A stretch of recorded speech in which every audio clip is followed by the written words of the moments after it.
बिस्मिल्लाहिर्रहमानिर्रहीम। अस्सलाम वालेकुम। उम्मीद है आप सब लोग खैरियत से होंगे।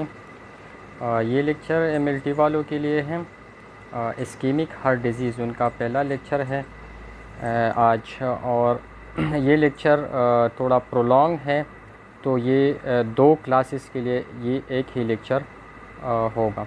तो आज का हमारा टॉपिक है इस्कीमिक हार्ट डिज़ीज़ IHD, या most probably ischaemic heart disease जो है वो कोरोनरी आर्टरी की ऑब्स्ट्रक्शन की वजह से काज होती है। तो अदरवाइज़ हम इसको as a coronary artery disease भी कह सकते हैं। तो हम इसमें डिस्कस करेंगे कि इस्कीमिक हार्ट डिज़ीज़ क्या है, उसकी जो मोस्ट कॉमनली मैनिफेस्टेशन है और वो क्या है, पैथोजेनेसिस क्या है, डायग्नोसिस क्या है और मैनेजमेंट उसकी क्या है। तो आज के लेक्चर में हम इस इस्कीमिक हार्ट डिज़ीज़ के बारे में डिस्कस करेंगे। इस्कीमिक हार्ट डिज़ीज़ का सबसे पहले हम जान लेते हैं कि व्हाट इज़ इस्कीमिया। इस्कीमिया क्या है, ठीक है। तो जब किसी अर्गन या स्पेसिफिक टिश्यू को अमाउंट ऑफ ब्लड सही तरह से नहीं मिलती, इनसफिशेंट अमाउंट ऑफ ब्लड उसको मिलते हैं, तो हम कहते हैं कि this organ is in the state of ischemia. अब कोरोनरी आर्टरी जो है हमारे हार्ट को सप्लाई करते हैं ब्लड। ये वाहिद आर्टरीज़ हैं जो कि हमारे हार्ट की मसल्स को ब्लड सप्लाई करते हैं। ब्लड सप्लाई करने का मकसद क्या होता है कि वहाँ पर ये ऑक्सीजन और उसके साथ साथ न्यूट्रिएंट्स को प्रोवाइड करते हैं हार्ट की मायोसाइट को। तो जब उनको ऑक्सीजन मिलेगा, न्यूट्रिएंट्स मिलेंगे, तो वहाँ पर ऑक्सीडेटिव फास्फोराइलेशन होगी, यानी oxygen mix with the food molecule and generate the energy, ठीक है। अब जब इस्कीमिया डेवलप हो जाते हैं तो इस्कीमिया की मेन काज क्या हो जाते हैं कि कोरोनरी आर्टरी ब्लॉकेज। अगर कोरोनरी आर्टरी ब्लॉक है तो उसको ब्लड सप्लाई नहीं मिलेगी, ठीक है। अल्टीमेटली मतलब यह है कि उसको ऑक्सीजन या न्यूट्रिएंट जो है वो सप्लाई उनको नहीं मिलेंगी। तो डिमांड और सप्लाई दोनों में इम्बैलेंस आ जाते हैं। रिक्वायरमेंट और सप्लाई उन दोनों में जब इम्बैलेंस आ जाते हैं तो इसी वजह से वहाँ पर फिर ऑक्सीडेटिव फास्फोराइलेशन नहीं होगी, बल्कि डी ऑक्सीडेटिव फास्फोराइलेशन होगी। यानी वो एनर्जी तो प्रोड्यूस करेंगे लेकिन उस एनर्जी का मकदार कम होगा, और एंड प्रोडक्ट जब बनेंगे उसकी तो वही एंड प्रोडक्ट डिफरेंट होगा। जिस तरह आप लोगों को पता है कि हमारे पास ऑक्सीडेटिव फास्फोराइलेशन में एंड प्रोडक्ट पायरुविक एसिड बनते हैं, ठीक है, और नॉन ऑक्सीडेटिव में हमारे पास बनते हैं लैक्टिक एसिड, ठीक है।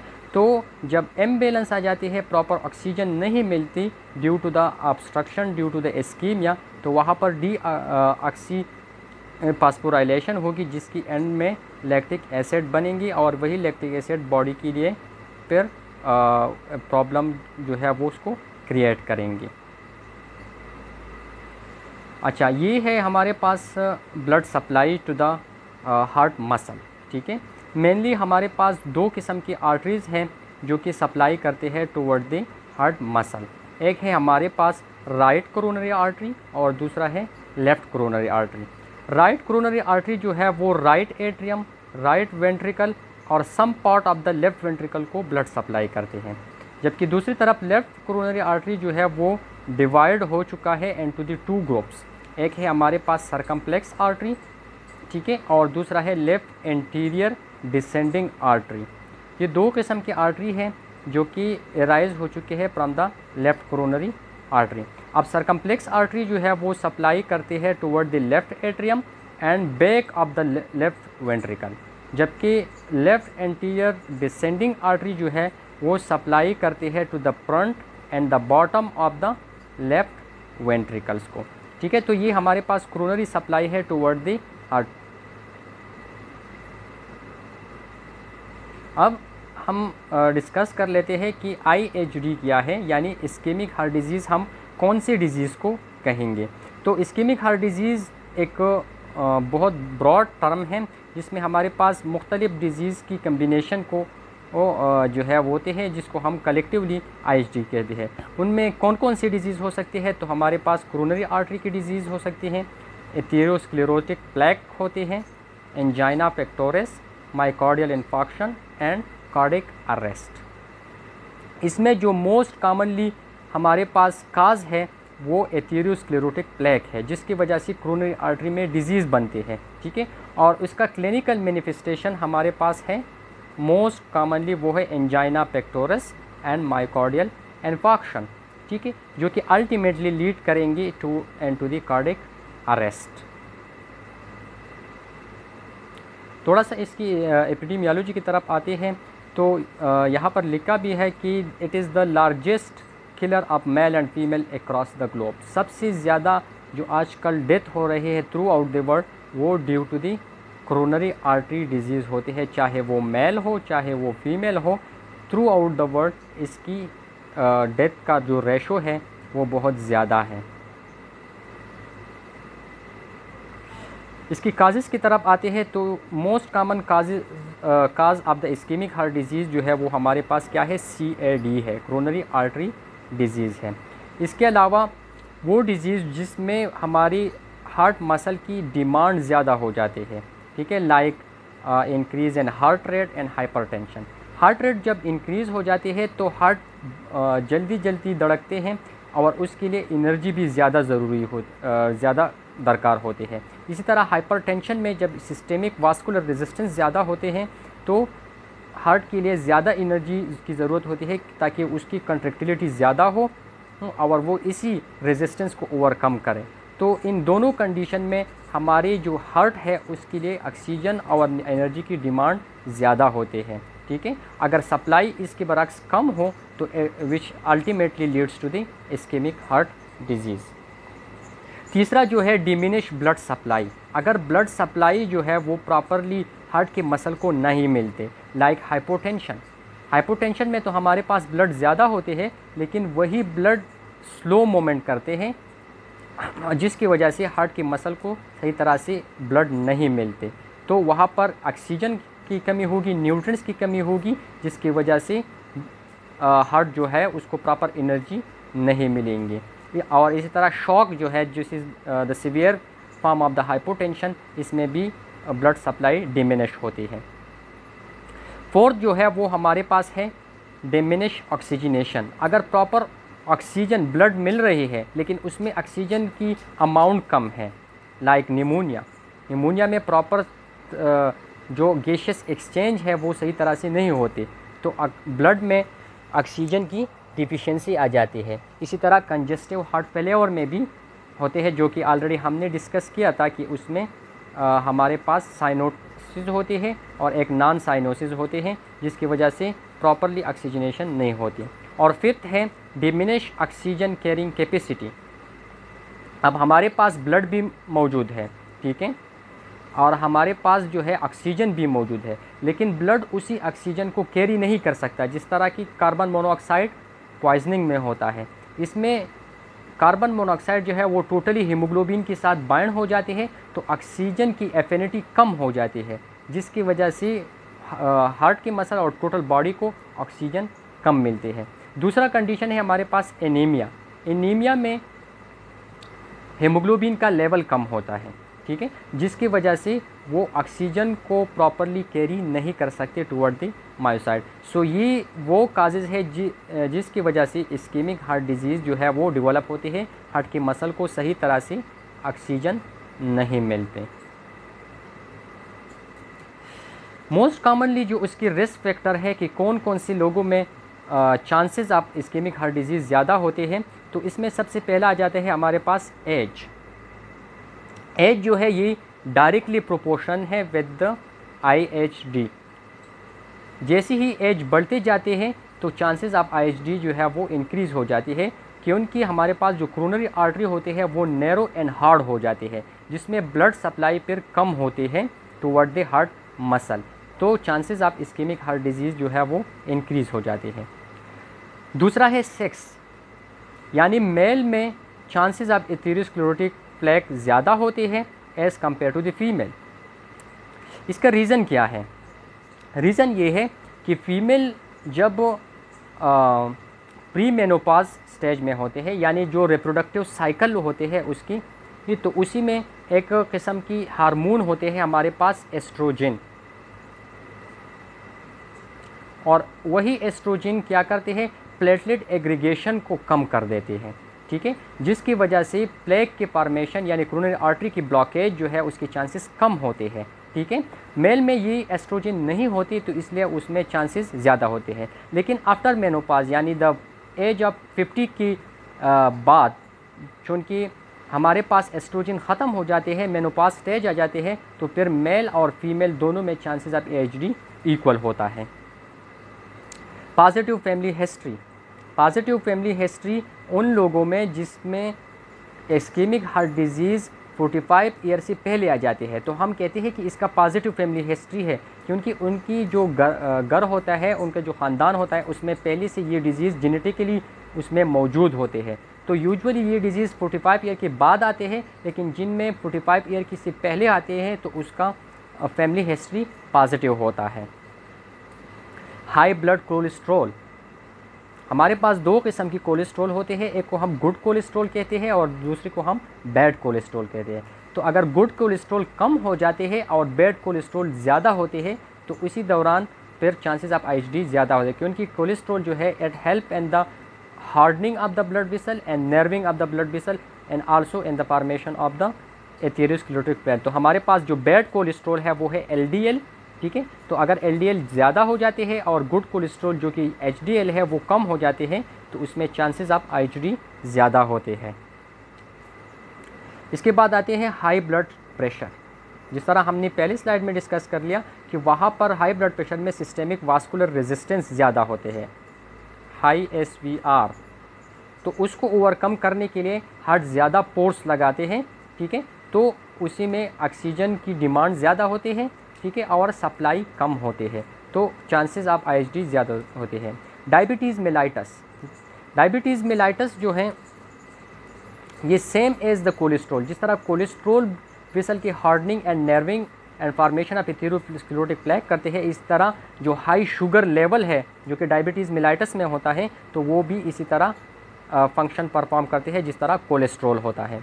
ओबेसिटी, ओबेसिटी ऑब्वियसली उसकी जो हम कहते हैं कि obesity is the mother of disease, तो जितनी भी डिजीज़ है, क्योंकि ओबीस पेशेंट यूजुअली उसमें कोलेस्ट्रॉल का लेवल भी हाई होता है, हाई ब्लड प्रेशर भी होता है, डायबिटीज़ मेलाइटस भी होता है, तो ये तीनों कंबाइंडली ओबेसिटी में होते हैं, तो this is also one of the cause. इसके बाद आते हैं सेडेंट्री लाइफस्टाइल की तरफ। सेडेंट्री लाइफस्टाइल का मकसद ये है कि हम एक्सरसाइज कम करते हैं, हम अपनी बॉडी की एनर्जी को सही तरह से यूटिलाइज़ नहीं करते, जिस तरह शाहाना तर्ज ज़िंदगी होता है। तो इसमें हमारे पास होता है लैक ऑफ एक्सरसाइज। अगर कोई एक्सरसाइज नहीं करता या बहुत कम करता है तो उसमें चांसेस ज़्यादा होते हैं। जिस तरह गाड़ियों में कोई घूमता है, एक जगह बैठता होता है, कोई एक्सरसाइज नहीं करता। स्टडीज़ ये शो करते हैं कि जो कोई हफ्ते में रेगुलर 20 मिनट्स तक डेली एक्सरसाइज करते हैं तो उसमें इस्केमिक हार्ट डिजीज़ डेवलप नहीं होगा, और जो ये नहीं करती उससे कम करते हैं या बिल्कुल नहीं करती तो उसमें चांसेस ज़्यादा है। इसके बाद आते हैं अल्कोहलिज़म। सेडेंट्री लाइफस्टाइल में ये भी एक काज है कि बड़े लोग जो है वो अल्कोहल कंज्यूम करते हैं, जिसकी वजह से उसके जो लीवर की एंजाइम है वो डिरेंज हो जाते हैं। फॉर एग्ज़ाम्पल जो क्लॉटिंग फैक्टर्स है वो ज़्यादा हो जाते हैं या वो डिरेंज हो जाती है, जिसकी वजह से प्लेटलेट एग्रीगेशन की चांसेस बढ़ेंगी। स्मोकिंग, स्मोकिंग जो है इसमें हमारे पास होते हैं निकोटीन। अब निकोटीन जो है ये जब निकोटेनिक रिसेप्टर के साथ अटैच हो जाते हैं तो उसमें कन्फर्मेशनल चेंजेस करते हैं। यूजुअली हम तो ये सोचते होंगे कि nicotine and nicotinic receptor decrease the heart rate, क्योंकि वहाँ पर पैरासिम्पैथेटिक एक्टिविटीज़ इंक्रीज़ होती है जिसकी वजह से हार्ट रेट कम होगा, लेकिन ऐसा नहीं होता। जब निकोटीन निकोटेनिक रिसेप्टर के साथ अटैच हो जाते हैं तो वहाँ पर कन्फर्मेशनल चेंजेस हो जाते हैं, जिसकी वजह से हमारा जो सिंपैथेटिक एक्टिविटी है वो इंक्रीज़ हो जाती है और हार्ट रेट इंक्रीज़ हो जाती है, जिसकी वजह से वो डिमांड और सप्लाई वाली बात अगेन आ जाती है। हेवी डाइट, जो ज़्यादा लिपिडिक डाइट लेता है, हेवी खुराक फास्ट फूड को यूज़ करते हैं तो उसमें चांसेस ऑफ IHD ज़्यादा होते हैं। इसके अलावा ओरल कॉन्ट्रासेप्टिव, वो फीमेल जो प्रेगनेंसी स्टॉप करने के लिए ओरल कॉन्ट्रासेप्टिव्स लेते हैं। ओरल कॉन्ट्रासेप्टिव्स क्या करते हैं कि जो फीमेल की एस्ट्रोजन हार्मोन होते हैं उसको कम करते हैं ताकि चांसेस ऑफ फर्टिलाइजेशन या चांसेस ऑफ प्रेगनेंसी कम हो जाए। तो एस्ट्रोजन, जिस तरह मैंने स्टार्ट में डिस्कस किया कि एस्ट्रोजन जो है वो प्लेटलेट एग्रीगेशन को कम करता है। अब जो ओरल कॉन्ट्रासेप्टिव लेते हैं तो उसमें एस्ट्रोजन कम होता है, ठीक है। तो एस्ट्रोजन की कमी की वजह से प्लेटलेट के एग्रीगेशन ज़्यादा होते हैं, तो चांसेस ऑफ IHD भी ज़्यादा होगा। इसके अलावा इन्फेक्शन, मुख्तलिफ इन्फेक्शन जो है वो चांसेस ऑफ IHD को इंक्रीज़ करते हैं। फॉर एग्ज़ाम्पल हमारे पास निमोनिया आ गया, pneumonia is also a respiratory infection, but pneumonia में क्या होता है, गैसियस एक्सचेंज सही तरह से नहीं होते, ठीक है। तो डिमांड जो सप्लाई है अब ऑक्सीजन टू द हार्ट वो कम मिलेंगी और वहाँ पर डिमांड ज़्यादा है, ठीक है। तो चांसेस ऑफ IHD इंक्रीज़ होगा। इसी तरह और भी इन्फेक्शन है which is the responsible for the IHD। इसके अलावा एंजाइटी, एंजाइटी में क्या होता है कि सिंपैथेटिक एक्टिविटी ज़्यादा हो जाती है, हार्ट की डिमांड ज़्यादा हो जाती है, ठीक है। So these are the risk factor. अच्छा, हम किस तरह डायग्नोज करेंगे, किस तरह मैनिफेस्ट करेंगे कि इस बंदे को IHD है, हम उसकी प्रेजेंटेशन किस तरह होगी। तो मुख्तलिफ प्रेजेंटेशन है, उसमें पहला नंबर पर जो है वो एंजाइना पेक्टोरस है, जिसको हम सिंपली कहते हैं चेस्ट पेन। चेस्ट पेन कब आता है, जब हमारे पास इस्कीमिया जो है उसकी वजह से पेन प्रोड्यूस होता है, क्योंकि इस्कीमिया में प्रॉपर ब्लड सप्लाई मायोसाइट को नहीं मिलती, ठीक है, ठीक है। तो वहाँ पर जिस तरह मैंने स्टार्ट में कहा कि लैक्टिक एसिड के फॉर्मेशन होगी due to the deoxygenated phosphorylation, lactic acid की फॉर्मेशन होगी। अब यही लैक्टिक एसिड हमारे जो नर्व्स है, स्मॉल नर्व्स एंडिंग है एट द हार्ट, उसको स्टिमुलेट करेंगे, जिसकी वजह से पेन की सेंसेशन होगी, जिसको हम कहते हैं चेस्ट पेन। लेकिन यहाँ पर एक बात है कि insufficient to cause myocyte death. Angina pectoris में तो ब्लड सप्लाई कम होता है, लेकिन वो इतना कम नहीं होता जिसकी वजह से सेल डेथ हो जाए, माइकार्डियल इन्फाक्शन हो जाए, ठीक है। तो इसलिए सिर्फ पेन हो जाते हैं। एंजाइना की 3 किस्में हैं जो कि आगे हम डिटेल के साथ डिस्कस करेंगे। पहला है इसमें स्टेबल एंजाइना, जिसमें चेस्ट पेन आते हैं लेकिन विद द हेवी एक्सरसाइज।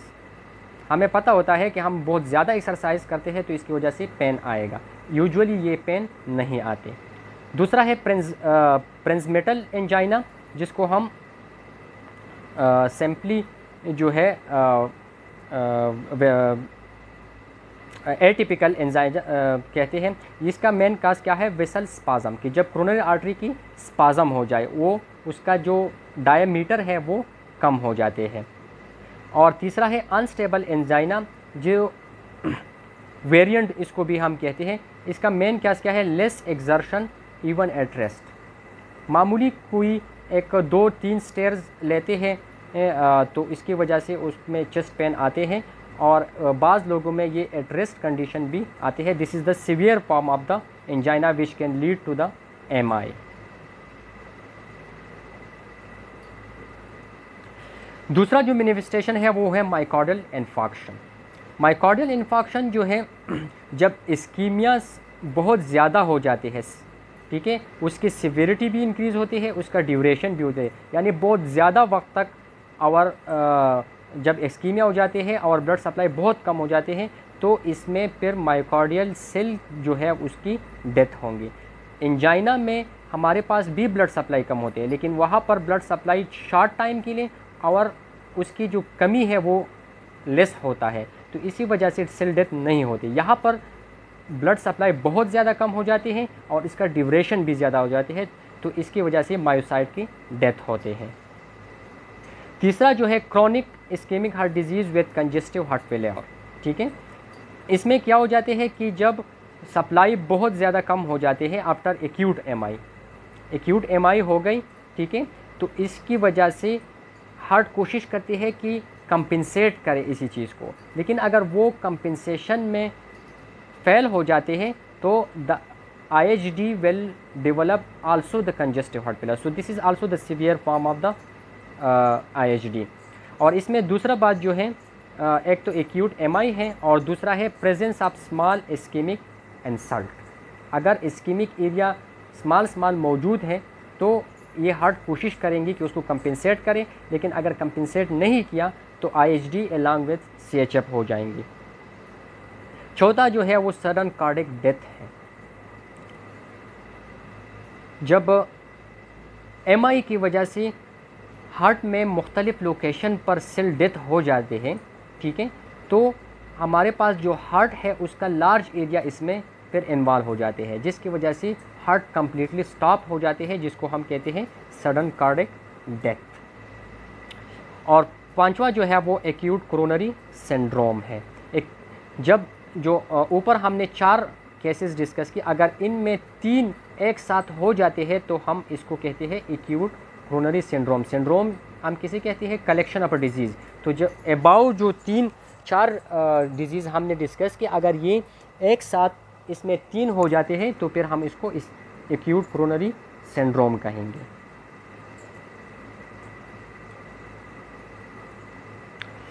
इसकी पैथोजेनेसिस क्या है, किस तरह ये डिज़ीज़ डेवलप होते हैं, तो इसको डिस्कस करते हैं।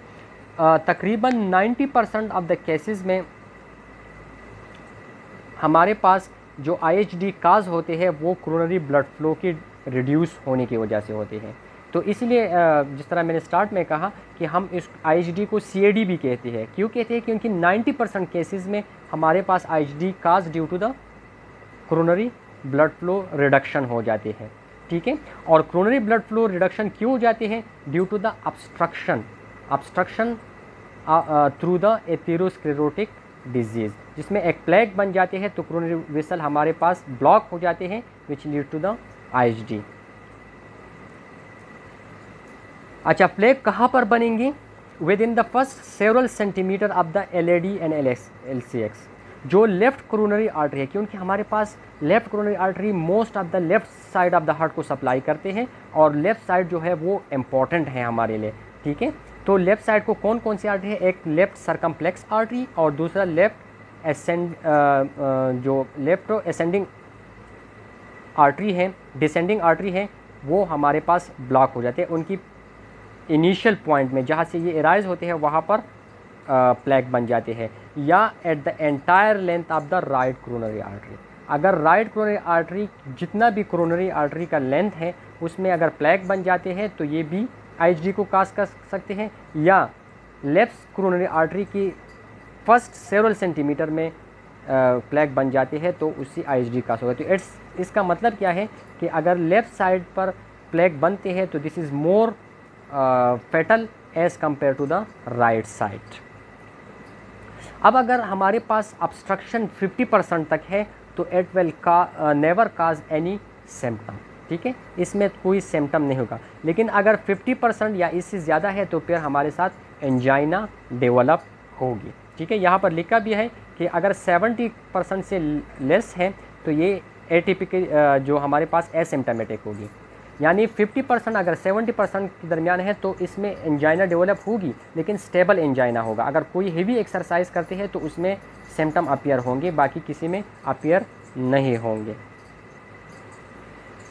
अगर अक्लूजन जो है वो 70% से ज़्यादा है, कोरोनरी आर्टरी को ब्लॉक 70% से ज़्यादा ब्लॉक किया है, तो हम इसको कहते हैं क्रिटिकल स्टेनोसिस, ठीक है। और क्रिटिकल स्टेनोसिस में क्या होगा? चेस्ट पेन भी होगा आम हालात में विदाउट एनी एक्सरसाइज, ठीक है। तो इसको हम फिर एंजाइना जो है वो कहेंगे। अगर अब एक कंडीशन ये भी है कि अक्लूजन या तो एक्यूट होगा या क्रोनिक होगा। अगर एक्यूट अक्लूजन है, ठीक है, तो इसमें डायरेक्टली साइन सिम्टम अपीयर होंगी अगर वो 70% से ज़्यादा हो, ठीक है। लेकिन अगर आपके पास ऐसा कोई शख्स है जिसमें अक्लूजन जो है वो स्लोली डेवलप हो रहा है, ठीक है, और लॉन्ग टाइम लेते हैं अक्लूजन में, तो इसी दौरान वहाँ पर कोलेट्रल परफ्यूजन जो है वो इस्टेब्लिश हो जाते हैं, न्यू स्मॉल वेसल बन जाते हैं और वो अक्लूडेड एरिया को बाईपास करते हैं। फॉर एग्जांपल ये हमारे पास कोरोनरी वेसल है और यहाँ पर जो है अक्लूजन स्टार्ट होता है, लेकिन वो टाइम ज़्यादा लेते हैं, several year, 7 year, 10 year, 15 year लेता है। तो यहाँ पर स्मॉल वेसल जो है वो न्यू डेवलप हो जाते हैं, जो इसी एरिया को बाईपास करेंगी और ब्लड को आगे फॉरवर्ड करेंगे। ठीक है, तो इस कंडीशन में, इस क्रोनिक कंडीशन में जब कोलेटरल परफ्यूजन एस्टेब्लिश हो जाते हैं तो इसमें रिस्क चांसेस जो है वो कम होंगे। लेकिन अगर एक्यूट है तो उसमें फिर कोलेटरल के लिए टाइम नहीं होता कि कोलेटरल सप्लाई इस्टेब्लिश हो जाए, तो उसमें फिर डायरेक्टली जो है वो साइन सिम्टम अपीयर हो जाते हैं। अच्छा, एथेरोस्क्लेरोटिक प्लेक कि ये क्या चीज़ है, किस तरह बनते हैं, इसकी कम्बिनेशन क्या है। तो एथेरोस्क्लेरोटिक प्लेक बनते हैं हमारे पास फोकल एकमुलेशन, एक स्पेसिफिक पॉइंट पर जब एकमुलेशन होता है मुख्तलिफ सब्सटेंसेस के, like smooth muscle cell. For example अगर किसी ब्लड वेसल की इंजरी हो जाती है तो उसकी स्मूथ मसल जो है वो एक्सपोज हो जाते हैं, वो आ जाते हैं इनटू द ल्यूमेन। ठीक है, along with the foam cell, ठीक है, कोलेस्ट्रॉल क्रिस्टल जो कि ब्लड में ऑलरेडी मौजूद होंगी, एंड लिपिड्स। इन चार चीज़ों की कम्बिनेशन जब ल्यूमेन में हो जाते हैं, ठीक है, और कहाँ पर होगा, टूनिका इंटीमा, यानी इनर लेयर जो है, जो endothelial layer of the cell blood vessel है, वहाँ पर अगर ये चार चीज़ें एकमुलेट हो जाती हैं तो ये एक प्लेक सा बनाते हैं। ठीक है, जिसको हम कहते हैं एथेरोस्क्लेरोटिक प्लेक। अब ये प्लेक जो है जब बन जाते हैं तो ये बाहर हमारा जो ल्यूमन है, फॉर एग्जांपल ये यहाँ पर बना तो ये ल्यूमन को भी अक्लूड कर सकते हैं, जिसकी वजह से ब्लड सप्लाई कम भी होगी और टर्बुलेंट भी होगा। यूजुअली हमारे पास जो ब्लड सप्लाई होते हैं वो स्ट्रीम लाइन होते हैं, बिल्कुल स्ट्रेट होते हैं। ठीक है, लेकिन अगर यहाँ पर प्लेक आ गया तो एक तो ब्लड सप्लाई कम होगी, दूसरा उसका जो फ्लो है वो टर्बुलेंट हो जाएगा, यानी स्ट्रीमलाइन नहीं होगा। इस प्लेक का जो कैप होगा वो फेब्रस टिश्यू से बना होगा। ठीक है, इसका एक इस तरह की, फॉर एग्जांपल ये हमारे पास प्लेक है तो इसका जो कैप है ये फेब्रस टिश्यू से बना होगा। फेब्रस टिश्यू में हमारे साथ क्या होंगी, स्मूथ मसल सेल होगी, कोलेजन होगी, इलास्टिन एंड अदर प्रोटीन जो है वो उसमें इंक्लूड होंगे, जो इसका कैप बनाएगा। इसमें हमारे पास macrophages, foam cell and T cell, ये सारी जो है हमारे पास क्या बनाते हैं, कैप जो है उसकी बनाते हैं। अब फोम सेल जो है ये सबसे पहले साइट पे आते हैं, जहाँ पर जो एग्रीगेशन ऑफ द सब्सटेंसेस होते हैं जो ऑलरेडी हमने डिस्कस किया, तो उसमें सबसे पहला जो सब्सटेंसेस आते हैं वो हमारे साथ कौन सा है, फोम सेल है, और ये स्टार्ट कर लेते हैं एथेरोस्क्लेरोटिक प्लेक की फॉर्मेशन, ये इनिशियली स्टार्ट कर लेते हैं। जैसे जैसे सब्सटेंसेस वहाँ पर एकमुलेट होंगी तो जो एथेरोस्क्लेरोटिक प्लेक है या एथेरोमा है वो इंक्रीज़ होगा साइज़ में, एनलार्ज होगा, और blood supply toward the heart further decrease होता जाएगा। ठीक है, यहाँ पर लिखा है कि अगर 50% तक अक्लूजन है तो कोई डेंजर नहीं है, हार्ट कंपेंसेट कर लेता है अपने आप को। ठीक है, ऑक्सीजन की सप्लाई किस तरह, या तो हार्ट रेट को इंक्रीज़ करते हैं या ब्लड प्रेशर को इंक्रीज़ करते हैं, जिसकी वजह से ब्लड सप्लाई जो है वो ज़्यादा होंगी। ठीक है, लेकिन अगर आपके साथ 50% से ज़्यादा है तो फिर प्रॉब्लम, वहाँ पर हाइपोक्सिया होगा, वहाँ पर चेस्ट पेन प्रोड्यूस होगा, विच अगर प्लेक का साइज़ जितना बड़ा होगा तो इतना ब्लड सप्लाई कम होता जाएगा। इनिशियली स्टेबल एंजाइना होगा, फिर कन्वर्ट होगा into the Prinzmetal angina, then unstable and finally the myocardial infarction develop होगा। यहाँ पर देख लें, ये हमारे पास डिफरेंट लेयर हैं वेसल की। जो इनर मोस्ट लेयर आप लोगों को नज़र आते हैं वाइटिश जो मैरून कलर के है, this is the tunica intima layer, और यही टूनिका एंटीमल लेयर की नीचे जो है यहाँ पर ये देख लें प्लेक जो है वो बनते हैं। तो ये वाइट जो नज़र आते हैं ये वाले रीजन, ये हमारे पास ल्यूमिन है जिसमें ब्लड सप्लाई होते हैं। ठीक है, तो इसमें देखें यहाँ पर एरिया बहुत ज़्यादा है, नॉर्मल ब्लड सप्लाई होते हैं। अब यहाँ पर प्लेक की वजह से ये ल्यूमिन कम हो गया है तो ब्लड सप्लाई इसमें कम होगी। और नीचे डायग्राम में आप डिफरेंट जो स्ट्रक्चर मॉलिक्यूल है उसको देख सकते हैं कि किस तरह वो प्लेक जो है वो बनाते हैं।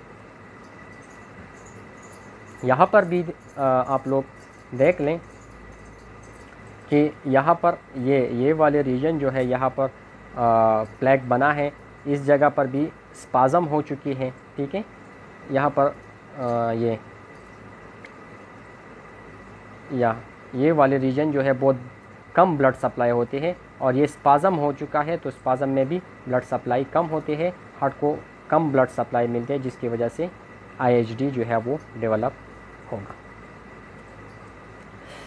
अब अगर जब आपके साथ बनते हैं एथेरोस्क्लेरोटिक प्लेग, ठीक है, तो वो तो एरिया को अक्लूड करेंगे, जिसकी वजह से ब्लड सप्लाई कम होगी, ठीक है। लेकिन कुछ कंडीशन इस तरह होती है जिसमें एथेरोस्क्लेरोटिक प्लेग जो है वो डिसरप्ट हो जाते हैं, ठीक है। डिसरप्शन किस तरह होते हैं, या तो ये रप्चर हो जाते हैं, ठीक है, या इसमें फिशर्स बनते हैं, रास्ते उसमें बनते हैं, या वो अल्सरेटेड हो जाते हैं, और या इसमें इन्फ्लेमेशन हो जाते हैं। तो ये 4 कंडीशन इस तरह होते हैं जिसकी वजह से हमारे पास जो एथेरोस्क्लेरोटिक प्लेग है वो रप्चर होगा, ठीक है। अब अगर इन्फ्लेमेशन है तो इसमें वेजोस्पाज़म भी होगा। तो एक आपके साथ अक्लूजन भी है, दूसरा वेजोस्पाज़म भी है, तो ब्लड सप्लाई बहुत ज़्यादा कम होगी, ठीक है। अब फॉर एग्जांपल ये हमारे पास एथेरोस्क्लेरोटिक प्लेग है जिसके अंदर मुख्तलिफ सब्सटेंसेस हैं, ठीक है। अब ये एक्सप्लोर हो जाते हैं, डिसरप्ट हो जाते हैं, तो ये सब्सटेंसेस बाहर निकल जाते हैं और ये सब्सटेंसेस हाईली थ्रोम्बोजेनिक होता है, यानी थ्रोम्बस की फॉर्मेशन ये इजीली कर सकते हैं, ठीक है। तो हमारे पास एक तो प्लेग बनाता, अब ये सब्सटेंसेस बाहर निकलकर क्या बनाएंगे, थ्रोम्बस बनाएंगे, थ्रोम्बोसिस करेंगे, ठीक है। और साथ ही थ्रोम्बोसिस के साथ साथ जो स्मॉल वेसल है वो उसकी हैमरेज हो जाएंगी, ठीक है। तो प्लेग की वॉल्यूम फर्दर एक्सपेंड हो जाएगा।